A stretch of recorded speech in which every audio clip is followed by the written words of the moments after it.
Hello and welcome to Renewing Your Mind with Natashia Brewer. Thank you for tuning in today. I am so excited to share this information with you. As always, for those of you who don't know me, I am an author, music producer, and songwriter, CEO of Resonation Entertainment Group, the creator of 9 Steps to Writing Your Life's Love Song, and I have a mission, purpose, and passion to help people to renew their minds. Last but certainly not least, I am the visionary and producer of the Renew Your Mind Retreat. The 2019 Renew Your Mind Retreat is the first annual. It's taking place October the 11th through the 13th in Deep Creek, Maryland. If you have questions about the retreat, you can email admin@rymchallenge.com. As we prepare for this event, I wanted to expose you all to some of the great people involved with making this event epic and life-changing.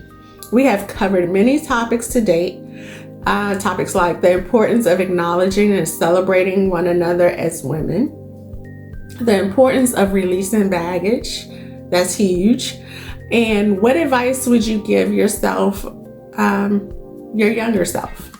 Today, I am speaking with Yolanda King. She is the owner of LifeLink Consultants, LLC. I haven't gotten her point of view on these topics, but I definitely wanted you to hear her voice. Yolanda is one of the speakers at the retreat. The retreat is going to be amazing.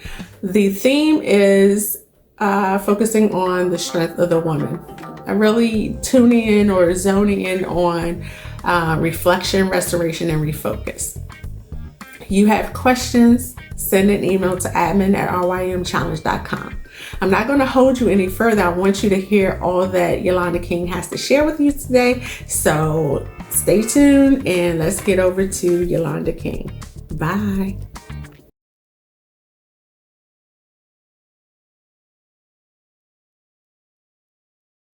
This is Natashia Brewer on the Resonation Entertainment Group, and I am on this mission. My mission purpose, my passion is helping people renew their minds. So I am here with the wonderful Yolanda King. She is one of the speakers at the Renew Your Mind retreat. Yolanda, introduce yourself to the people. Hi, everybody. I've been juicing for 4 days. I was just telling Natasha. So you're going to see a lot of energy. I feel great. I feel renewed. But no, my name is Yolanda King, and I am actually the owner and managing member of LifeLink Consultants. And we're just a consultant group. And what we're looking to is to get people to their next, to get them to renew, to evaluate where they are and like fill the gaps in their lives that's preventing them from trailing life's journey, pretty much. So I love it. I love the clients that I have. I love it. I love my energy. I love their energy, and that we're able to do some healing and work towards getting them to their next. So it's nice to be here with you. Thank you for having me. Awesome. Love your energy. I need some of that juice you got going on. Oh yeah, I tell you, like Kepras, anybody, look, I've been on a 5-day juice journey. I was telling Natasha, and Kepras, he's on H Street, Black Business. I say go out and support the guy. The juices are great, and you don't need to eat. I actually thought I needed to eat, and nope, it's been really, really good. Wow. I may need to try him. Does he deliver? I don't go to DC that much. He does deliver. He does. All you have to do is call him. And he has a Groupon too, which was actually pretty good. It helped with the price. And you think about it, I'm eating for 5 days. Right. So it was affordable, and it's definitely worked. And it's weird because I've lost 7 pounds in 4 days. Wow. So not to say that that's healthy. I know some people, but it's definitely, it adds to it being amazing and me promoting it for him. And I say, go out there and support Capra. All right, Capra, we tagging you on this. We're going to check you out. So, we came together today. As you know, we have been doing this series of questions, and we're getting a lot of input on these very important topics. And I wanted to have your voice for sure, because I love, Yolanda does these amazing, inspirational 1-minute shots of motivation, inspiration, get you thinking. So I definitely wanted your voice on these topics. One of the questions that came up was what is it? What is the importance, or why is it important to acknowledge and support each other as women? I really gave this a lot of thought because I think I'm very fortunate. I have a very good support group of women, and I think what's at the crux of what we do and how we're able to maintain that energy, good vibe, good spirit, and all, it's all about connectivity, and it's all about what we don't see and what we see in each other. So what I think it's good when you have friends and people that are around cheering and celebrating for you, it's always making sure that you see yourself, because a lot of times self-love is what prevents us from cheering for each other, and it gets kind of weird. I want to take it a step further, Natashia. It's see visually, yes, but see is also these adjectives that come up in our lives that make us act weird. So instead of being champions and cheerers and collaborators and colleagues and celebratory and comforters, we conceal stuff.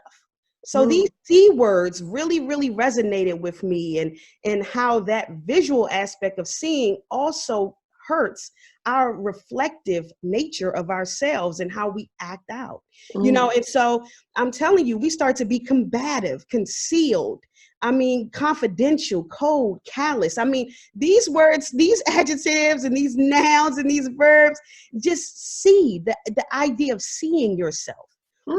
And so just think about that. We need to figure out how to be comrades, how to be a celebrant, how to be a catalyst for other women, and I think that energy is just not seen sometimes because of what we conceal and what we don't see in ourselves.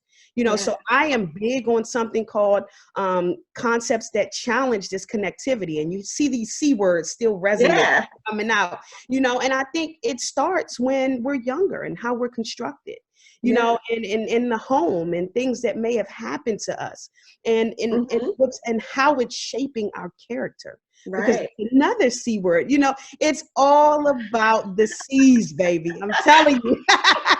It's the foundation of who we are, and then we just literally, I think, start to act out. Because we don't feel compassion.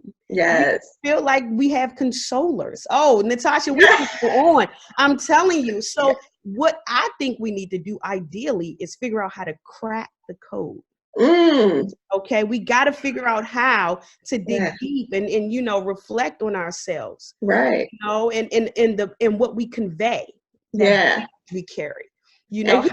How we delivering that baggage, because ultimately I think that starts to deliver that non-self-love image we have for ourselves. And honestly, I don't think we can treat anybody as good as we treat ourselves. And if we're not treating ourselves and loving on ourselves a lot, what tends to happen is we carry it, and then after we carry it, we can't celebrate anybody else. Right. Pain, unhealed pain. And you said something about cracking the code. Gotta crack the code. You gotta crack the code, and people are so fearful of, I celebrate you, or I, come together and join together with you to do something. It's going to take away something from me. Not realizing that what's for me is for me, and what's for you is for you. What's that about? I think honestly, competition started when we were younger. I think it started with our homes. We would fight for attention from mom or dad. And I think, in some homes, and I think in families even, grandma loved you more than she loved me. And I think what starts to happen is you start to be you start to inwardly think, what's wrong with me? Like, why doesn't she love me the same? Not understanding as you get older that grandma did the best she could. She only knew how to love her way. And I think now what we're doing is we're learning to start to be less, I don't want to say judgmental, but in a sense judgmental, and understanding that everyone's different. I don't think those differences was appreciated and valued, and they definitely were not loved on in our families. So a lot of people in families have walked around with pain and hurt of feeling less than, and that creates the competition. And in women, it's weird. God rest her soul, my great grandmother, Mary Brewer, she became a Timmons now. Was a Brewer, but she actually would not allow her kids to leave if they were not married. That was her rule. So for my grandmother, you know, she saw a man being her ticket out. Gotcha. So that competition, other women to secure her ticket out could have Wow. possibly made her not celebrate other women, you know. But I think Right. now we have so many opportunities that we don't have to have this envious spirit towards other women, you know. And we can actually now, in my opinion, be more empowered. You know, let me Right. see myself in you. You know, I Right. mean, equality, gender equality. You Mm-hmm. know,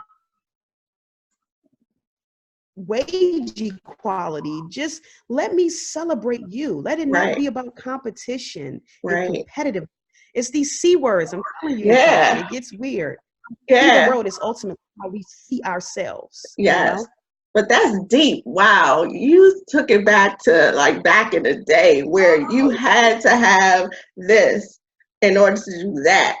But you said that was your ticket to get out. So it gave you that sense of like, oh, by any means, I'm going to stop. You know, you're not my friend. You know what I mean? But that's deep. And that's what do you call it? Generational Yes, ideology. ideology, Yeah. yes. But we got to crack the code. Yes. And I think it's very important with this that you're doing, this women's empowerment movement that you're making and you're doing. It's only showing us that we're constructed very Mm-hmm. similarly. You know, Right. we have to do the work to not Mm-hmm. be competitive and to crack that code. I'm telling you, Right. Yeah. And it it's was very hard important.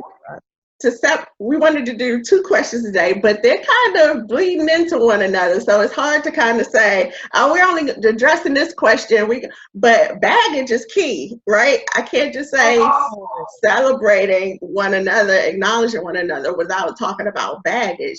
Tie those things yeah. together into all of this, and you hit reflection, and I'll just turn it over to you to say, express on that. Well, what I actually feel is that baggage is hurt that we've accumulated over time, you know, Mm-hmm. and we just store it and we carry it.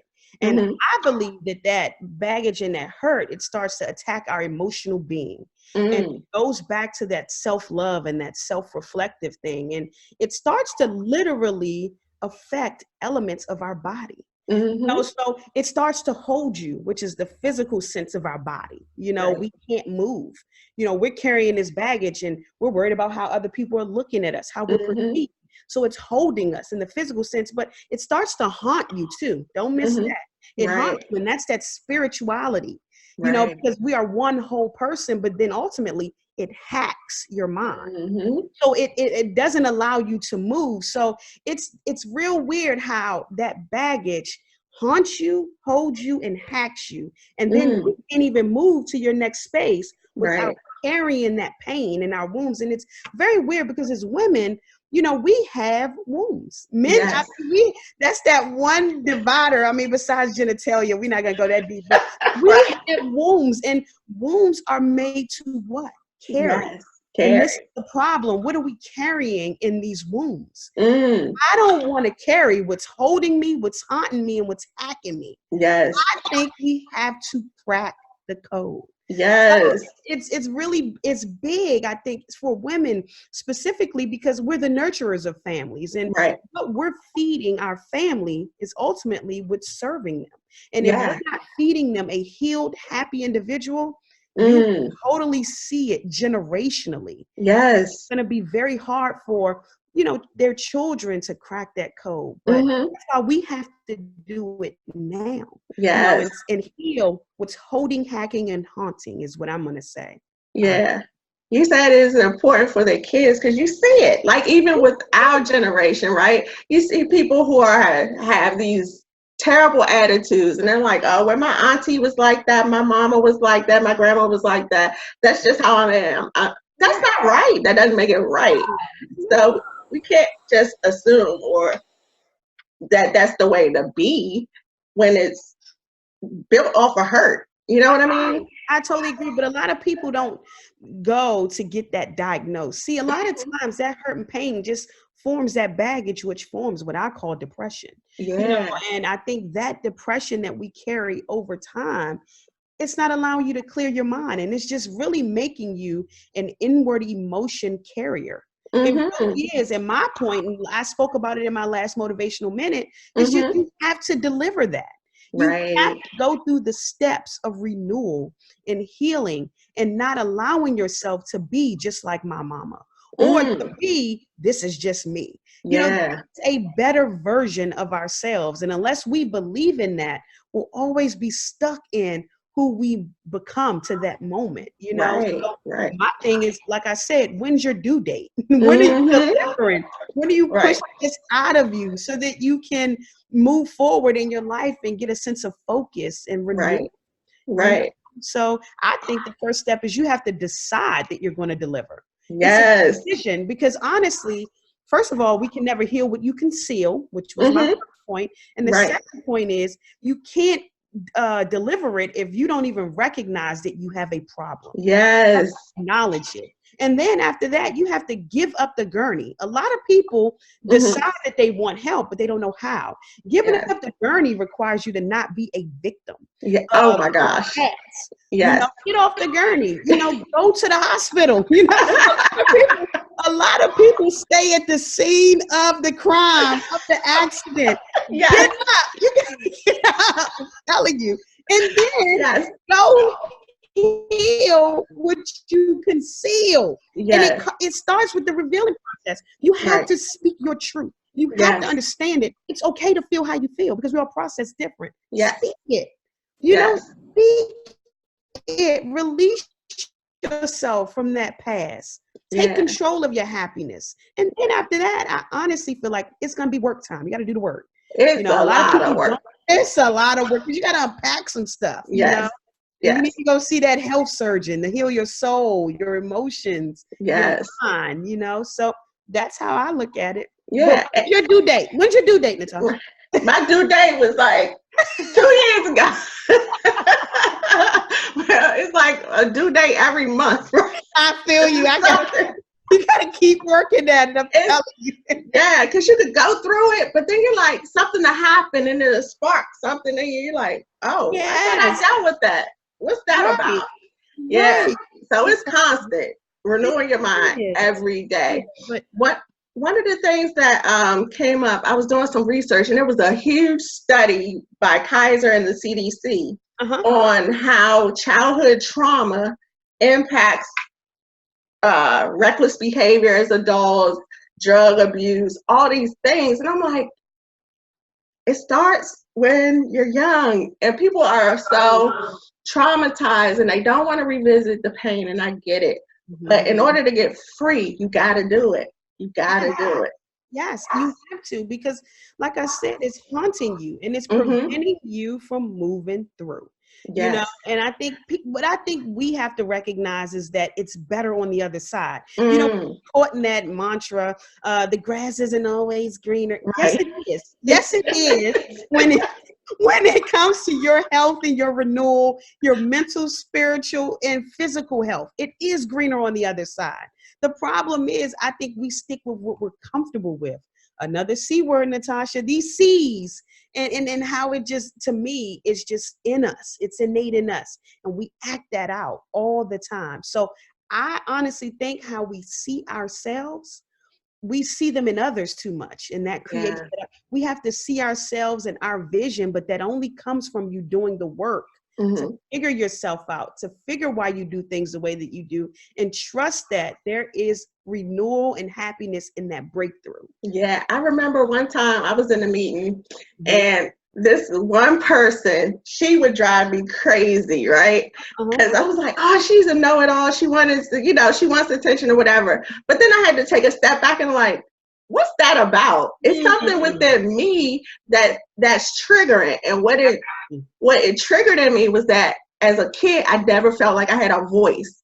So it felt like she was just like, wouldn't let me talk. You know what I mean? So I had to check myself and recognize what it was. So now we're cool. But I just like, that's just an example of how your past can impact even your current relationships and your job and just connecting with people. And that goes back to your point before. And it's celebrating one another, because you don't recognize that these little things can, you're still carrying. Yes. I think you growing through what you go through. A lot of times people don't grow through what they go through. Right. What they do is they grab onto it and they hold it, and that you're holding it for what? There is no prize for who's been hurt the most. Yeah. It's no prize for that. I promise you. You won't be a champion at that. Actually, people will avoid being around you. Yes. People value work ethic. So I'm going to take it on a whole nother level. People value and idolize celebrities. It's how hard they work at it. Right. And then they present this thing to you that you're enamored with. Mm-hmm. Same thing in life. It's the same thing in life. If you've worked on yourself, be it physical, you in the gym, be it spiritual, emotional, people love good energy. People do not like their lives to be impacted by your baggage. They really don't. So I think we value work ethic and especially how you work on yourself. People just gravitate to that. It's consuming.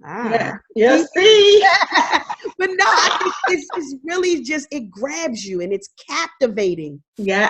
And that within itself, honestly, it's contagious. Yes. So I really do honestly think that we have to do the work on ourselves. And then it's what we consume. I think we have to then know that we'll get that connectivity from people, and that's all we desire ultimately. Don't miss it. We just want to be loved. Yeah.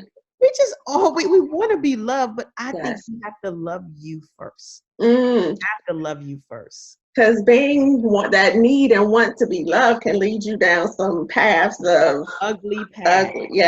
You know, and let me tell you what I think we do too. I think if you don't know yourself, you'll be applying for a job or a relationship job. So you connect with some guy, you apply for that job, and that's not it.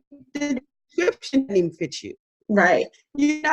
Because you don't know yourself, so make sure that your resume fits where you're going, you know, and look for somebody to hire you for the job. Because I think women love to be wives, and you need to make sure that who's hiring you for that wife job, that he's a good husband, that his resume fits your resume, and they can work, Yes. They just keep looking for physical, and you may be more internally wired. Your resume don't fit his, but of course, people only judge or see what they want to see. Yes. You know, so that's a whole nother point, but you'll catch me doing that a lot, because I always say, I jump off and go on tangents because my mind just be all over the place. But no, honestly, I think we got to do a better job of that. We do. Yeah.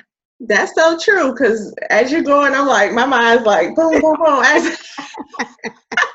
Because it's key, because it goes back to your grandma, right? Your great grandma saying that this is your ticket out of here, and finding that, that resume may not have lined up, but that's how I'm getting out of this house. There it is. And there it is. Right. So I'm telling you, make sure that you know who you are. Right. Make sure your resume is ready, and don't take any job. Yes. Take any job. You're gonna be miserable, mess. And it's just not supposed. But I get why. I understand why. I really do. It's because we're just trying to grab hold of something that we think will pull us out. But you cannot ever run from yourself. You can change locations. You can change jobs. You can change. Because everything else is wrong, because you don't want to deal with the woman in the mirror. Okay. Yeah. So you have to understand, don't run from yourself. You fix yourself, and then you'll start to see things differently. Yeah. It's like a whole new world. You're like, oh, because even like, you could be judgmental at times, but when you really truly think about it and look at the other person's perspective and look at things that they've gone through, and you get a whole new level of like compassion. I use a C word. Well, you know what I think? I'm about to hit you with another C word. We don't have those conversations. Yeah. We avoid that. We avoid communication. Yes. So what we do is we start to assume that someone's acting or responding through our lens. So we start to judge what they're doing and think we have the solution. No, they weren't even thinking that way. It's not about you. It's never about you, honestly. Right. It's normally about them and something that they're battling with. But we have this in our minds of how they were thinking and what they I know what she meant to do. No, like it really, I promise you, it was not about you. But we can't help ourselves, right? You know, because that's just how we're wired and that's just how we think. But I honestly think we have to have those conversations as women and not be afraid to communicate with one another. You know? Yeah. Because we're like, oh, she's acting funny, or like, like, what's that about? You don't even know what she's gone through, you know. But if you don't converse, then you just assume, you know, it gets kind of tricky, you know. Yeah, you're like, you know what that does, right? When you assume, you're like, And that's a true fact. That's real life. Yes. Hashtag real life. That's so true. Well, so the next question we were going to talk about, but we have a little time if you do, was around if you can tell your younger self something, what would that be? You know, I think I have to be honest. I got caught into the what's next theory is what I will have to put it as. So I spoke about this in one of my minutes a while ago, and I'm going to actually work on expounding my minutes to make them, you know, a little longer and getting onto YouTube a little bit more, because I do have more to say on topics that I just don't speak about until I get a platform like the one that I'm going to share with you. But honestly, I don't feel like I was fulfilling my purpose, and I didn't understand that. So I think what has happened, you know, society has a nice way of mapping out life for you, you know, and if you just choose to follow that path, you will definitely accumulate stuff. But along with the accumulation of stuff, you'll go through all of these, I'll say, trials and tribulations in life that waste your time, first of all. And I think time is the most valuable thing any person has on this earth. And along with wasting time, I think you start to engage in activities that's truly not aligned with who you're designed and wired to be. Yeah. So if I could tell my younger self anything, it would be not to follow that template. You know, I had it all mapped out. I was going to go to college, and I went to college for like 100 years. Let my family tell it. I'm a professional student, but it's paid off. So I'm not upset about it, but it was a running joke for years. I'm telling you. But, you know, I went to school wanting to be a dentist. That's not what I ended up doing. I ended up staying in healthcare, but, you know, my mind was already planned out based on what I saw. Right. You know, I fell in love with this dentist, and he was my dentist. How do you fall in love at 15? But I tell you what, I knew for a fact that I wanted to marry him. He was already married, but I was 15, right? And I knew for a fact that I wanted to be like him, own my own practice. Right. Dentist. So I went to college at 18, keeping and holding on to that. Right. So I was pre-dent. I was doing all the stuff to be a dentist, when in actuality, I never took the time to learn myself, you know, and see who I was, you know. So that took me on a journey. I'm happy of where I am, because you'll always learn the lessons that God wants you to get through a journey. So I learned a lot of lessons, and I'm here today, and I'm an entrepreneur along with being a healer of cancer. So it gets kind of weird, you know. So what I would I'm telling you, I'll say it again. Don't let life dictate for you. Do the work to figure out who you are. Right. Heal your past traumas and try to serve in your purpose. You know, and I think my purpose in life is to honestly help people heal what they tend to conceal, and to fill those gaps and make them feel happy, so we can press on and move forward in life's journey. So I don't think when you're 15, 18, understand purpose. I don't even know if you have connectivity with spirituality some people do and a lot of people don't, but to ultimately figure out your talents, what you've been blessed with. And that, to me, is what yields your passion, and then to walk in your purpose, you know, and ultimately it'll get better. Because I think a lot of times, you know, I would be upset that it wasn't happening as quickly as I wanted to, or, you know, and understanding, recognizing that timing is key. Yes. You know, and being patient on God, you know, but at 18, 19, no, I wanted to follow the trends. I wanted to be in the in crowd. I wanted to be at the go-go, you know, exactly. Things that I think just were not aligned with my purpose. Not to say you can't do all that stuff. Don't miss it. That's not, I'm not being judgmental, but for me at the time, they were distractors. You know? I think those distractions tend to slow up our pace. You know, but it'll get better. Keep the momentum. Keep working, and don't ever lose faith in you or God. You know, understand that God is, to me, I always say he's the CEO, the COO, and you better operate with his vision, baby, because if you don't, it's going to be a lot of painful things that come about in life. You know, but and enjoy the journey. You know, enjoy the journey. You want it so quickly, but I'm telling you, I've learned so much. My 40 years of life here, I've learned so much, and I'm very appreciative of that journey. Yeah, you're like, it's no overnight successes. You didn't see me working 10 years. You know what I mean? Trying to every night, you know, it's no overnight successes. And one of the things that you hit on was about not letting society or your people around you dictate who you should be.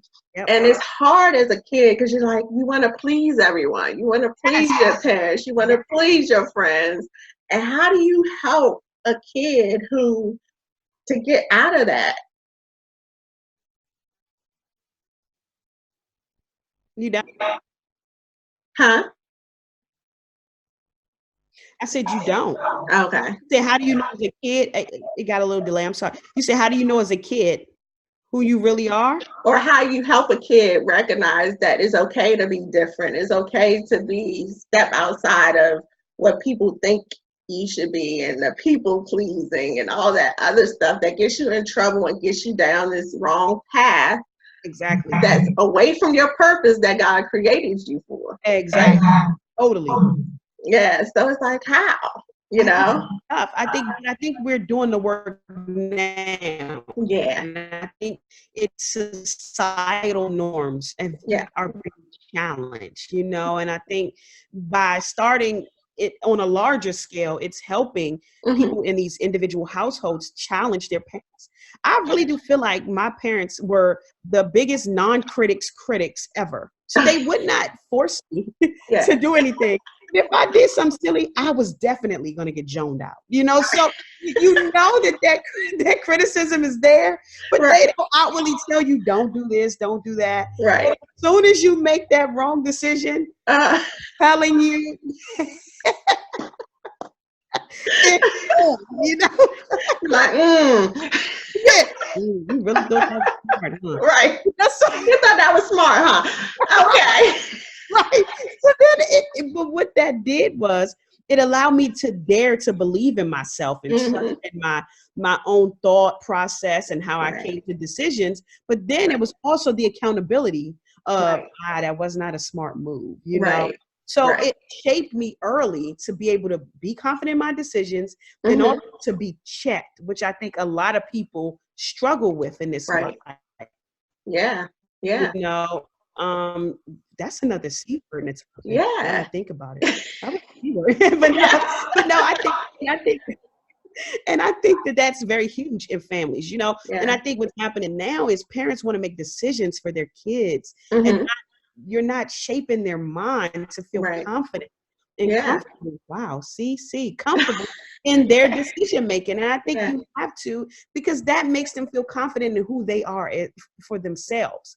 So if I decide that I'm going to be whatever in this world, I feel comfortable about it, knowing that you trust my decisions. Because you shape that into my growth.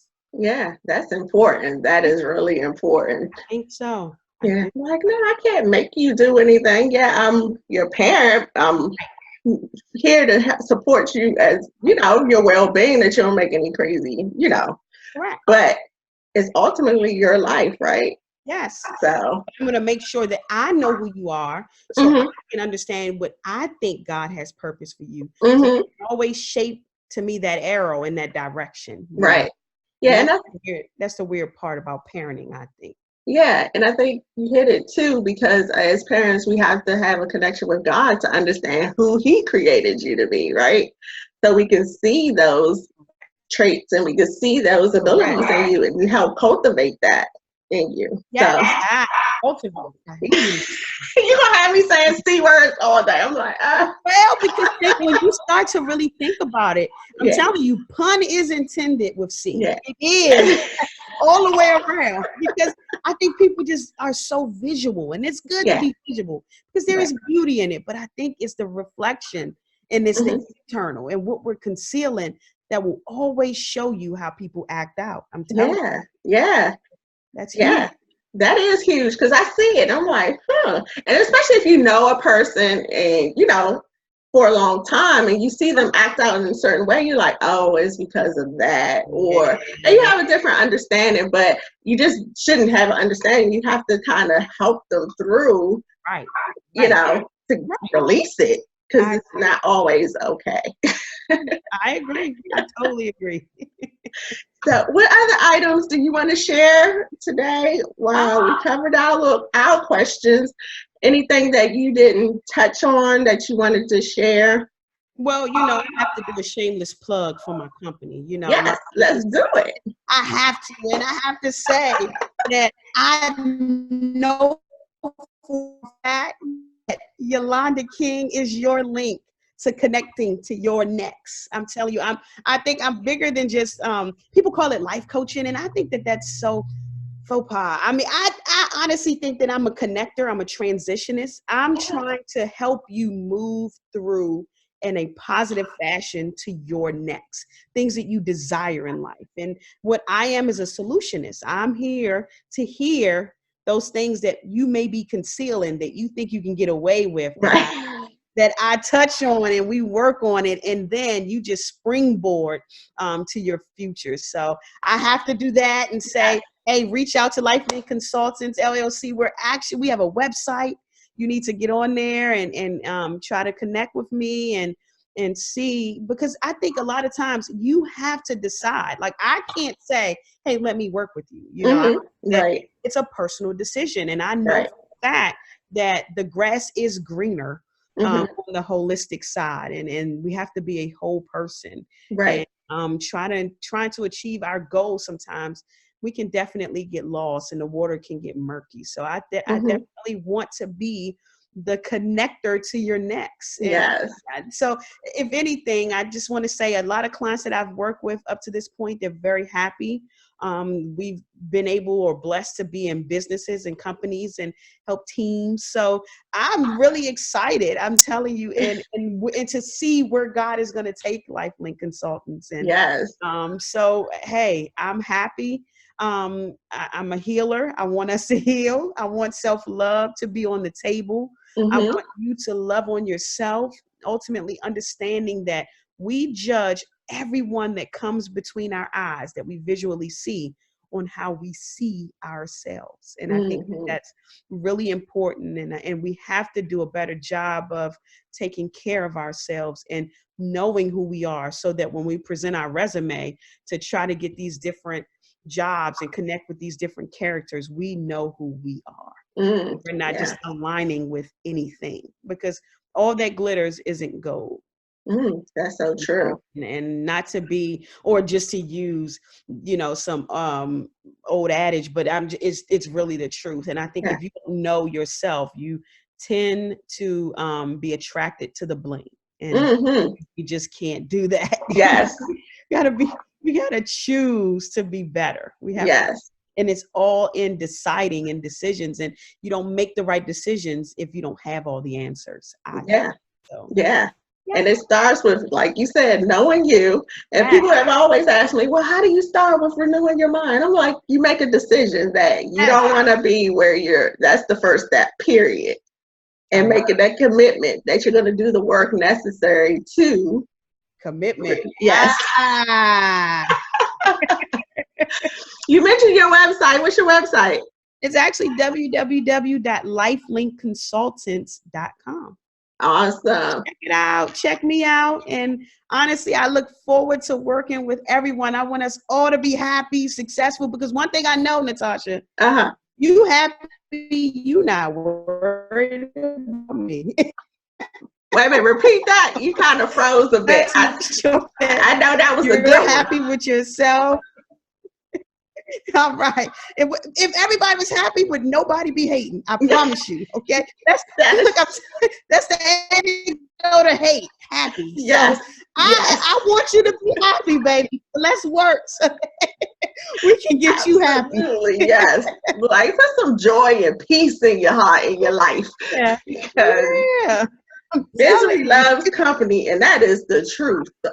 Right. Telling you. Truth. What's your social media so people can follow you? I'm telling you guys, follow her. Her inspiration is amazing. So what's your social media? So Yolanda the King is my handle. So it's Yolanda and then THE King. And just to play on my name, Yolanda King. You can find me on Instagram. You can find me on YouTube. And you can find me on Facebook. And I encourage you to follow me as we go on this journey. And you can reach out to me there. If you don't want to reach out to me on my website, you can reach out to me there and we can connect and construct so we can see you winning. Love it, love it, love it. Thank you so much. Oh, thank you so much for this opportunity. And I look forward to renewing spirits on your empowerment. Yes, so she's going to be one of the major speakers of the weekend of October the 11th. So stay tuned. Stay tuned. Thank you, Yolanda. Bye. You're welcome. That was an amazing conversation with Yolanda King. As stated, she will be one of the amazing speakers at the 2019 Renew Your Mind Retreat. Check her out on her website, lifelinkconsultants.com. Her social media is Yolanda the King. So, yeah, join us at the 2019 Renew Your Mind Retreat, October the 11th through the 13th in Deep Creek, Maryland. If you have questions about the retreat, email admin@rymchallenge.com. I look forward to seeing you all there. The theme is the strength of the woman, focusing on reflection, restoration, and refocus. Have any questions about anything we said about the retreat, anything, send an email to admin@rymchallenge.com. Okay? Have a wonderful day. Peace and blessings. Bye.